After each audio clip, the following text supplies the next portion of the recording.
Hello everyone, welcome to my English class. Are you familiar with these books? Then tell me, to which category does it belong to? Yes, they are diaries. Now tell me, what is a diary? Diaries are a record of entries that describe your life over a period of time, typically on a daily basis. A place where you can be honest with yourself and jot down your thoughts and reflections from things that happened around you, free from outside judgment and criticism. In other words, I would like to tell you, diary is a journal in which you record your personal feelings, emotions, your visions, your dreams, your gratitude. All these things are recorded in a daily basis or day by day for a long period of time. And it's a place where you should be real and honest. You cannot fake. You should write only the truth. It is a safe place where you can be honest and frank, where you can pour out your feelings, your anger, your emotions, your happiness. Everything can be poured out. There is nobody to judge you. There is nobody to criticize you. Hence, I would say, diary is for the eyes of the owner and not for anyone else. A diary is written for you, by you. That's why I would like to talk about these people, the diary of Samuel Pepys and the diary of a young girl. Samuel Pepys. Samuel Pepys lived in the 17th century in London during the reign of King Charles II and King James. He was a politician. So obviously he had some bitterness towards the ruling party, and he used to record all the secrets, all the private thoughts in his diary in the way of codes, in the form of codes, C-O-D-E-S, codes, or in shorthand, so that no one else could read it. His diary became very famous in English literature. Why? He was very sincere while writing diary. All the famous incidents, all the great incidents which had happened in the 17th century was recorded in his diary. The world came to know about certain things only after reading his diary. That's why his diary became famous in English literature. The Great Plague, the Great Fire of London, all these incidents were recorded in his diary. Now let us talk about Anne Frank. All of us know about Anne Frank, right? She was only a 14-year-old girl, a Jewish descendant, I would say. But she was born and brought up in Amsterdam, in Netherlands, in Germany. During her period, Nazis ruled Germany, and they found that the Jews increased in number alarmingly. So what did they do? They decided to announce Holocaust. Now tell me, what is a Holocaust? Holocaust is deliberately eliminating and executing the Jews. Thus, Anne Frank's family had to go in hiding. She also carried a diary with her when she went in hiding. She used to mention this in her diary as secret annexure. You will find the secret annexure if you have read her book. And from there she started to pour out her feelings, her emotions in the diary. She died when she was 15 years old. Not only Anne Frank, but also siblings, one sister and one brother. They died of typhoid. His father survived, and he found this diary from the secret annexure, as what I mentioned earlier, and it was published in 1947, and that too 67 languages it was translated. That's all about Anne Frank. Why I was talking about Anne Frank, Samuel Pepys, diary, what is a diary? We discussed all these things. Yes, today I'll be presenting a short Monsoon diary by Ruskin Bond.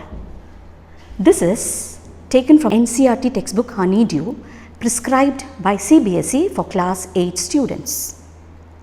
Now before we move on to the chapter, let me introduce the author Ruskin Bond. Who is Ruskin Bond? Ruskin Bond's parents were Edith Clark and Aubrey Alexander. They were British descendants. They came to India during colonial period. Ruskin Bond's dad was a tutor. He taught English for the princesses of Jamnagar Palace, and then he got a job in Air Force and he left. He was sent to the boarding school in Missouri, and after that, his aunt took him to London. He was there for 2 years, but he longed for India and his hill station, and he came back. And when he was 17 years old, he wrote his first short story, A Room on the Roof, for which he was awarded Sir John Louis Rice Memorial Prize Award. He was awarded Sir John Louis Memorial Prize Award in the year 1957, and that was the beginning of his writing career. He has a vast experience of 50 years in writing. He has explored every areas in writing. He has written novels, novelettes, short stories, around 500 short stories, and he published many children's book, then again descriptions. He was awarded in 1992 Sahitya Academy Award, and in 1999 he was awarded Padma Shri, and again in 2014 Padma Bhushan Award. I would say he was a standout among the Indian writers, a celebrity writer. We have many celebrity writers like Arundhati Roy, Chetan Bhagat, Salman Rushdie, Tagore, we should never forget him. They are all celebrity writers, and he was also a celebrity writer. He is still alive, children. He celebrated his 86th birthday on May 19th. Now we will move on to the extract. I told you earlier, we are going to learn Ruskin Bond's diary. Some extracts been pulled out from Ruskin Bond's diary. Now June 24th. The first day of monsoon mist, and it's strange how all the birds fall silent as the mist comes climbing up the hill. Perhaps that's what makes the mist so melancholy. Not only does it conceal the hills, it blankets them in silence too. Only an hour ago the trees were ringing with a bird song, and now the forest is deathly still, as though it was midnight.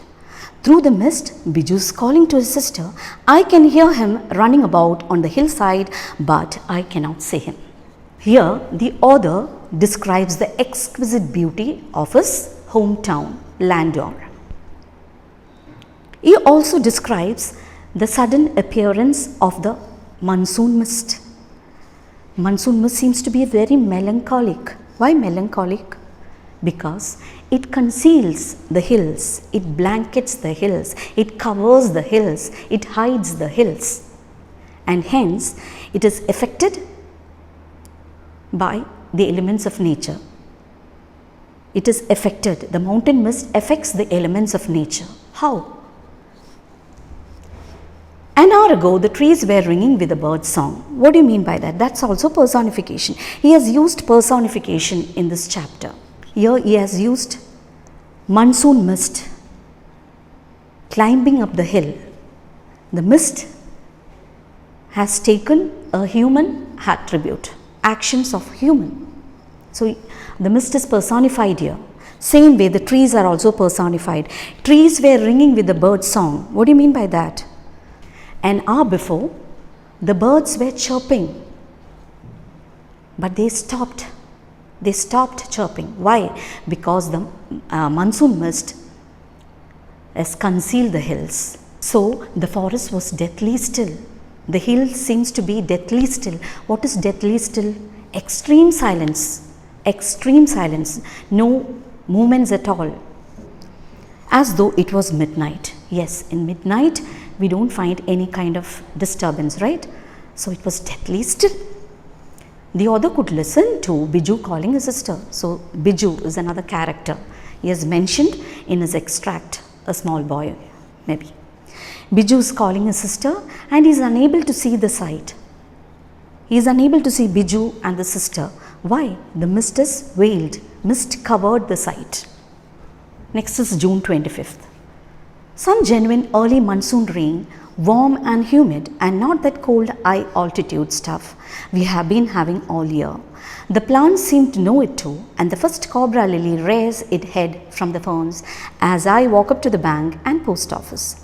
The mist affords a certain privacy. A schoolboy asked me to describe the hill station and valley in one sentence, and all I could say was a paradise that might have been. So now let me explain what happened on June 25th. the hills got some early monsoon rain. They got the early showers of monsoon. Usually after this monsoon rain, the hill seems to be very cold, but this time after the monsoon rain, it was hot, warm and humid. What do you mean by humid? Sticky feeling, sultry feeling, okay? And he saw the appearance of cobra lilies everywhere. As he was walking to the bank and then to the post office, he found cobra lilies appearance everywhere. It indicates something, it signals something. What is it? Yes, monsoon has started. It has arrived. Monsoon has arrived. And still the mist was there. Mist afforded a certain privacy. What does afford means? Afford is to provide a certain privacy to the other. A schoolboy asked him to describe this hill station in a word or a sentence. And he says, it is a paradise. A paradise for him. What is a paradise now?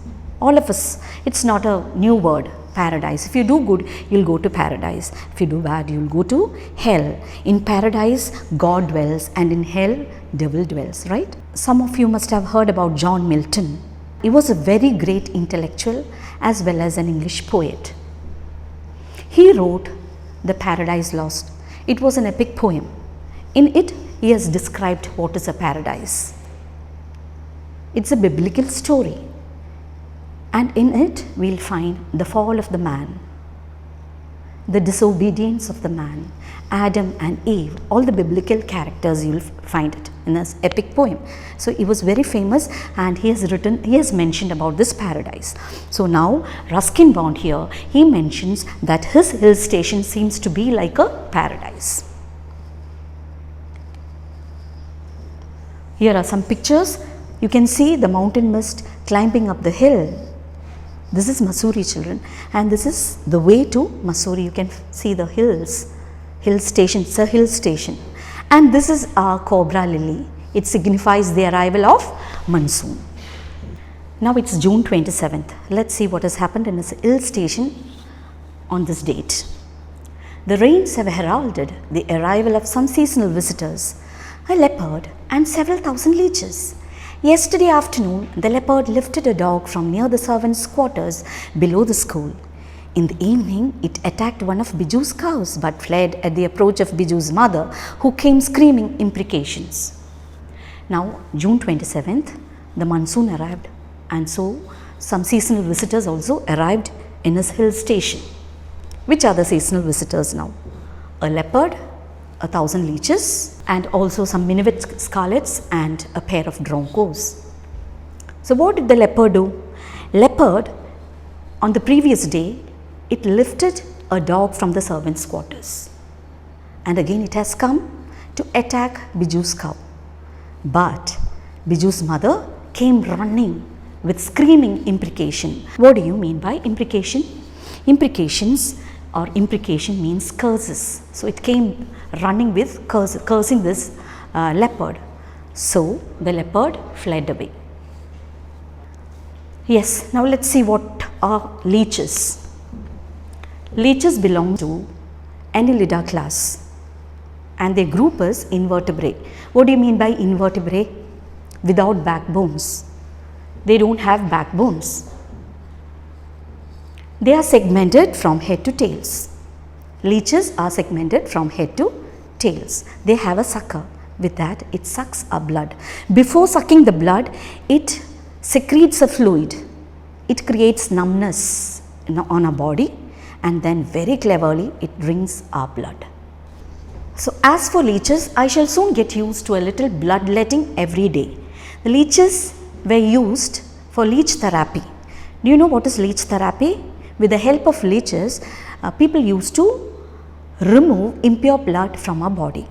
So now our author is ready to let go some of his blood as leeches have arrived. And other new arrivals, as what I said earlier, scarlet minivets. And the female seems to be yellow, flitting silently among the leaves like brilliant jewels. Minivet scarlets, actually they are an orangish black color, and the females are yellow. They were flitting, moving quietly and quickly. What do you mean by flitting? Flitting means to move quietly and quickly. Silently among the leaves like brilliant jewels. They are compared to brilliant jewels. They were shining like jewels. And this is also a figure of speech the author has used here, and that is simile. What do you mean by simile? To compare one thing to another. Here the Minivet scarlet is compared to a brilliant jewel because of their color, and they are trying to move quickly and silently among the leaves and branches of the trees. Normally these orangish colored birds cannot conceal themselves, they cannot hide themselves because of their bright color. So what do you mean by contrive? Contrive means they plan, they scheme to go unnoticed without making noise or by remaining absolutely silent. Again on the same day came a pair of drongos, unnecessarily aggressive, chasing the minivets away. A tree creeper moves rapidly up the trunk of the oak tree, snapping up insects all the way. Now that the rains are here, there is no dearth of food for the insectivorous birds. So again, a pair of drongos, they are black color birds. A pair of drongos, they came there. They are very aggressive, in order to show their might, they were trying to chase the minivets away, to prove that they are superior, and they chase these minivets away. He could also see a tree creeper moving rapidly, a climber moving rapidly means quickly up the trunk of the oak tree. It was breaking up all the insects on its way. Snapping means to break up. Okay. What do you mean by omnivorous? We have learned insects, omnivorous, carnivorous and insectivorous. Right, and here the author says there is no lack of food. Dearth of food means lack of food or scarcity of food for the insectivorous birds. Insectivorous, the birds which feeds only on insects. So in this illustration there is insects in abundance for the birds. So there is no scarcity of food. Now here are the pictures. This is the leech, and here this is Minivet scarlet. Orangish black color. I told you it's very bright and it shines like a brilliant jewel. And this is drongos. A pair of drongos, they came and chased the Minivet scarlets away. So this is drongos, and this is a creeper climbing on the trunk of the tree. And this is leech therapy, as what I told you. Using leeches, they are removing the impure blood from the body. Now let us see what has happened in August 2nd. All night the rain has been drumming on the corrugated tin roof. There has been no storm, no thunder, just the steady swish of a tropical downpour. It helps me to lie awake. At the same time, it doesn't keep me from sleeping. It is a good sound to read by, the rain outside, the quiet within. And although tin roofs are given to springing unaccountable leaks, there is a feeling of being untouched by and yet in touch with the rain. So, throughout the night on August 2nd, it has been raining. And when the rain falls on the corrugated tin roof, you should know what is drumming. On August 2nd, the author is describing the sounds of the rain. He uses the word drumming when it falls on the corrugated tin roof. For him, it sounds like, or for him it sounded like drumming. Why? When it falls on a tin roof. There has been no storm, no thunder, just the steady swish of a tropical downpour. Again he has used the word swish, the steady falling of rain. Downpour means rain. Corrugated means folded tin roof, folded tin roofs. Okay. Actually the author has lie down to sleep and he is reading. He has a book in his hands, he is reading, but he is unable to sleep. Why? Because he was enjoying the sounds of the rain. Not only that, he had some unaccountable leaks in his tin roof. Through that, the rainwater was springing inside his room, and he had a feeling like he is constant in touch with the rain despite the rain not touching him. Now it's August 3rd. The rain stops. The clouds begin to break up. The sun strikes the hill on my left. A woman is chopping up sticks I hear the tinkle of cowbells in the oak tree. A crow shakes the raindrops from his feathers and caws disconsolately. Water drips from a leaking drain pipe, and suddenly, clean and pure, the song of the whistling thrush emerges like a dark, sweet secret from the depths of the ravine. Here on August 3rd, the rain stops, the clouds begin to break up. What do you mean by the clouds begin to break up? The cloud paves way for the sun to rise. Sun strikes the hill on my left. Sun strikes means the sun hits the hill on his left side. And then the cloud paves way for the sun to rise. He mentions the daybreak, and once the rain stopped and when the sun rises, human beings as well as animals, they are moving around. How can you say that? A woman is chopping up sticks. He found a woman chopping up sticks, and he could also hear the tinkling cowbells, the tinkling sound of the cowbells. Then he also noticed a crow. It was shaking off the raindrops and cawing disconsolately. What do you mean by disconsolately? Disconsolately means very unhappily. On a gloomy way, it was cawing. Caw, the crow's caw. Now water drips from a drain pipe. Okay. He is observing lot of things, children. Actually, he is overpowered by the beauty of his hometown. He is describing the flora and fauna of his land town here. Water drips from a leaking drain pipe, and suddenly what did he notice? He noticed something. Clean and pure, the song of the whistling thrush. Whistling thrush, again thrush is a bird. It appears suddenly from the deep ravine, from the depths of the ravine. Ravine means rift or valley. Okay, from there it appears with a dark, sweet secret. For him, it was like a dark, sweet secret, the whistling thrush.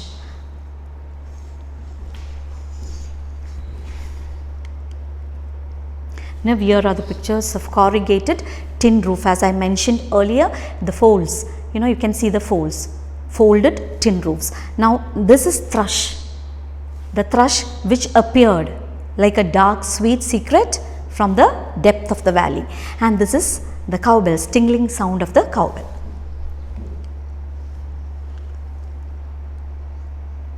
Now it's August 12th, endless rain and a permanent mist. We haven't seen the sun for 8 or 9 days. Everything damp and soggy. No way to go. Pace the room, look out of the window at a few bobbing umbrellas. At least it isn't cold rain. The hillsides are lush as late monsoon flowers begin to appear. Wild balsam, dahlias, begonias and ground orchids. August 12th, it was endless rain. What do you mean by endless rain? It was raining continuously and there was a permanent mist also. We haven't seen the sun for 8 to 9 days. For 8 to 9 days it was continuously raining in the hills. And everything seems to be damp and soggy, wet and moistened. No way to go. Pace the room, look out of the window at a few bobbing umbrellas. So the author couldn't go anywhere and he was walking to and fro in his room, and at times he used to look out of the window and he could find some bobbing umbrellas. Bobbing means the action to move. When you walk with an umbrella, that to move up and down, that is called bobbing. That's the meaning of bobbing. At least it isn't cold rain. It was not that much cold. The hillsides are lush as late monsoon flowers begin to appear. You could find everywhere monsoon flowers. Lush as late monsoon. Lush means rich with monsoon flowers like wild balsam, dahlias, begonias and ground orchids. He has mentioned some beautiful flowers like dahlias, begonias and ground orchids. Here you could see dahlias, begonias, wild balsams and ground orchids. Now it's August 31. August 31 is the last day of August and the lush monsoon growth has reached its peak. The seeds of the cobra lily are turning red, signifying that the rains are coming to an end. In a few days, the ferns will start turning yellow, but right now they are still firm, green and upright. Ground orchids, mauve lady slipper and the white butterfly orchids put on a fashion display on the grassy slopes of Landor. Wild dahlias, red, yellow and magenta rear their heads from the rocky crevices where they have taken hold. August 31 is the last day of the August, and here the writer notes that the rich monsoon growth has reached its peak. All the flowers and plants have bloomed. Everywhere you could see flowers. Again he has noticed one more thing. The seeds of the cobra lily are turning red, which signifies that the monsoon is going to end. Earlier we learned that when the cobra lily appeared, it was the arrival of the monsoon. Now it's the monsoon is going to disappear. How can you know that? The seeds of the cobra lily are turning red. It denotes that the monsoon is going to end up. In a few days, the ferns also will start turning yellow, and that is also another signal. In a few days, the ferns also will start turning yellow. But right now they are all stern and upright. Ground orchids, mauve lady slipper and the white butterfly orchids put on a fashion display. Here again the author is trying to personify these flowers. They are ready for a fashion display in the grassy slopes of Landor. Which are the flowers he has mentioned here? Mauve lady slipper, ground orchids and the white butterfly orchids. Okay, they are ready for the fashion display in the grassy slopes of Landor is a place where he lives. Landor is in Mussoorie, and Mussoorie is in Himachal Pradesh, and it is in the foothills of Himalayas. He is also mentioning about wild dahlias, red, yellow and magenta. They also have appeared from the rocky crevices. What do you mean by crevices? Small cracks in the rocks. Through that they have put their heads out. They have also blossomed. Snakes and rodents flooded out of the holes and burrows take shelter in roofs, attics and godowns. A shrew, weak of eyesight, blunders about the rooms, much to the amusement of the children. "Don't kill it," admonished their grandmother. "Chuchundas are lucky, they bring money." And sure enough, I received a check in the mail, not a very large one, but welcome all the same. So on the same day, the author noticed that snakes and rodents left their holes and burrows and took shelter in the attics, roofs and godowns. Why? Because their holes and burrows were flooded with rainwater. So they made themselves safe. They shifted their shelter. A shrew, weak of eyesight, appeared in their room, and the children were very happy to see the shrew during daytime. Normally we don't see such things during daytime. It appears only after sunset. And now that children were running after this shrew, and it was blundering about the room. What do you mean by blunder? Blunder means to walk clumsily, to move about aimlessly. Why? Because it was partially blind, and the children also were running after the shrew. So now the grandmother comes and scolds the children. She admonishes, she warns the children not to kill chuchundar. Chuchundar is the Hindi word for shrew. Don't kill chuchundars because they bring money. They are lucky. Okay, they bring money. Chuchundars are lucky, they bring money. And that was sure, the author received a check on the very same day for his writing. And here are the pictures. This is the mauve lady slippers, and this is butterfly orchids and ground orchids. See, cobra lily has turned red. This is the monsoon mist squatted on the Mussoorie hills. And this is shrew, as what I told earlier. It has a long snout, small eyes, bulky body and a long tail. Now it's October 3rd. We have gone straight from monsoon into winter rain, snow at higher altitudes. After an evening hailstorm, the sky hills are suffused with a beautiful golden night.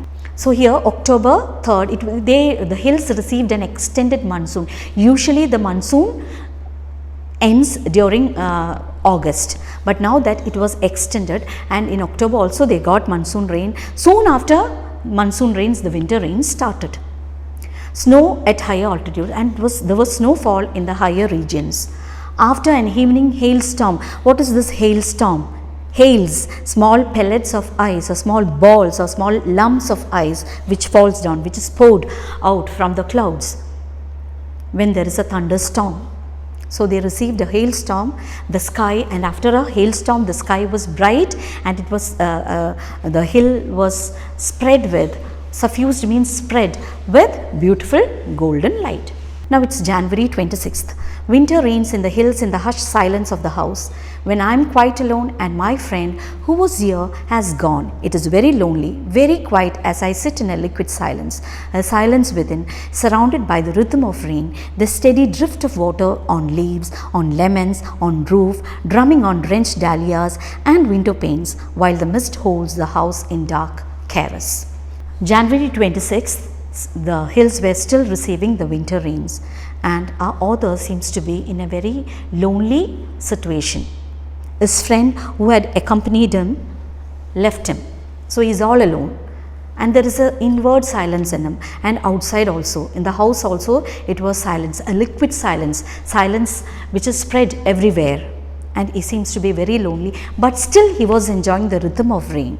He was observing the movement of rain, the movement of water, the drift of water, the movement of water on leaves, on lemons, on roof, and again it's drumming on the drenched dahlias. What do you mean by drenched? Fully soaked dahlias, and again to window panes. Again the mist was still there. It was holding the house in a dark caress. Here also the author is personifying the mist. Mist is caressing the house. It has embraced the house with darkness. It has hugged the house with darkness. It holds the house with darkness. As I stopped near the window, the rain stops and starts again. And the trees, no longer green but grey, menace me with their loneliness. Now as he stopped near the window, the rain also stopped. Then it started to rain again. And he saw that the trees are no longer green. They have all turned grey. And this grey here means very old. So this threatens the author with loneliness. Menace means threatens. Here are the pictures of dahlias, varieties of dahlias, and this is hailstorm. You can see pellets of ice falling down in the streets and on the vehicles. And here you can see all the flowers ready for the fashion display in the grassy slopes of Landor. March 23rd. Late March, end of winter, the blackest cloud I've ever seen squatted over Mussoorie, and then it hailed marbles for half an hour. Nothing like a hailstorm to clear the sky. Even as I write, I see a rainbow forming. March 23rd, end of the winter. It was late March, end of the winter. The author witnessed the blackest cloud settle down in Mussoorie hills. Blackest, the darkest cloud. You have ever seen such a black cloud so far? And then it hailed marbles for half an hour. Nothing like a hailstorm to clear the sky. Even as the writer was writing, he could see a rainbow forming at a distance. This is the picture of marbles, hail marbles, and this is the darkest cloud in Mussoorie, and you can see the rainbow formed in the Mussoorie hills. And that's the end of this chapter. Now let's see what is personification. In this chapter we learned that the mountain mist climbed up the hill. The author has given a human attribute to the mist. Mist is behaving like a human being. It is climbing uphill, and that is called personification. To give a human attribute to an inanimate object is called personification. The poets and writers, they use all these kind of figure of speech in order to create an interest or mood to read. For example, lightning danced across the sky. Again, the wind howled in the night. The thunder grumbled at me. They are the examples. The alarm yelled at me at morning 5. Lightning cannot dance, so it is given the attribute of a dancer. The wind howled like jackals, and the thunder grumbled at me like old man or old people. So that is personification. Now next, a simile. Minuet scarlets were looking like brilliant jewels, to compare something with another thing. Again he has used simile. This is also a figure of speech. A simile is a figure of speech that compares two different things, usually by using the words like or as. It is used to make a direct and clear comparison between two things. Example, my love towards you is like a red, red rose, or my love for you is as deep as the ocean. In this chapter, he has compared minuet scarlets to jewels. Now, they fought like cats and dogs. My children were fighting like cats and dogs. They are never cats and dogs, but their action seems to be like it's comparing to cats and dogs. Then she is as cool as a cucumber. Cucumber is very cold. That's why we slice it and keep it over our eyelids, right? So this is comparison. So when you do a comparison, it's called simile. Let us very quickly sum up what we have learned in this chapter. June 24th, the first day of monsoon mist. The mist has concealed the hills. The birds have stopped singing. Biju calling to his sister, but the other cannot see them because of mist. Now June 24th, the rain is warm and humid. Cobra lily appears and he describes his hill station to paradise. June 27th, seasonal visitors like leopards, minuet scarlets, roncos appeared. Leeches also appeared in the hill station. 2nd August, it was raining throughout the night. There was uncountable leaks in his corrugated tin roof, and he was constantly in touch with the rain despite the rain not touching him. On 3rd August, the rain stops and there is sunshine. Animal, birds and humans are all moving about. The author is pleased to hear a song of a thrush. On 12th August, the writer, it has been raining non-stop for more than a week. It was continuously raining for 8 to 9 days. He couldn't go out. He could only see some bobbing umbrellas moving up and down. Bobbing means to move up and down. Now it's 31st August and monsoon growth can be seen everywhere. The seeds of the cobra lily turning red. Snakes and rodents have taken shelter in attics, roofs and godowns. October 3rd, usually the monsoon stops during the end of the August, but they got an extended monsoon. Now the winter rain also has begun on the same day. And on January 26th, the winter rain makes the author more lonely. A friend who had been staying with him has left and he feels so lonely. But still he observes the little things of nature. On March 23rd, it was the end of the winter. After a hailstorm, there is a rainbow in the clear sky. Now question and answers. Question 1. Why is the author not able to see Biju?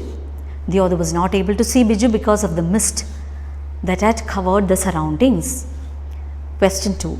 For how many days does it rain without stopping? What does the author do on these days? It rained without stopping for 8 to 9 days and the author couldn't go outside, and he paced his room and looked out of the window at a few bobbing umbrellas. Question 3. Why did the grandmother ask the children not to kill the chuchundar? The grandmother asked the children not to kill the chuchundar because it brings luck, it brings money. Question number 4. What signs do we find in nature which show that the monsoons are about to end? The seeds of the cobra lily turning red signifies that the monsoon is going to end up. So with that, we have come to the end of the session, and thank you so much for watching me. Goodbye.